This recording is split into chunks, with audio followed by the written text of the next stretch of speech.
We're so good at physical illness, and we're so not getting it when it comes to emotional, psychiatric illness that is killing people and destroying their lives. The proof is, as soon as it became physical illness, all of a sudden they're making food for you, and what can we do for you, what can we do for you, what can we do for you?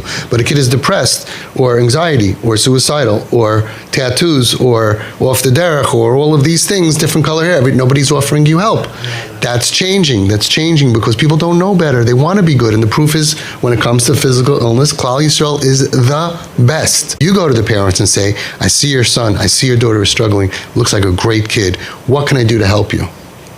Not what can I do to hurt you, not like the advice that you're getting from all the know-it-alls who are telling you, no, you have to this, and you have to giving you all the opinions of stuff that you already tried and doesn't work. No opinions. What can I do to help you? Yeah, the job of the family, of the aunts and uncles, help the siblings. Take them out. If you're not close enough to the kip to have that relationship, the siblings are hurting. Everyone in the family is hurting. Give your sister and brother, the parents, a hug.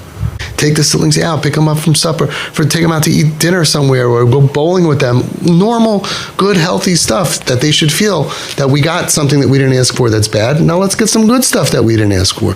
Normal, good stuff. That's what we need family and community for.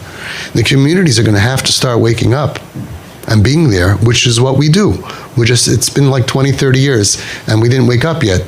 But Klal Yisrael is great at helping. It caught us by surprise.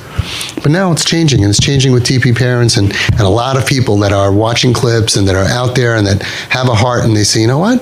This family's struggling. This kid is struggling. Instead of going out and saying, get out of, you say, hey, Chaim, hey, Maishi, what's doing? Hi, Chani, how's it going? Just be nice. It can only help. But be nice to the parents, give them support, and be nice to the siblings.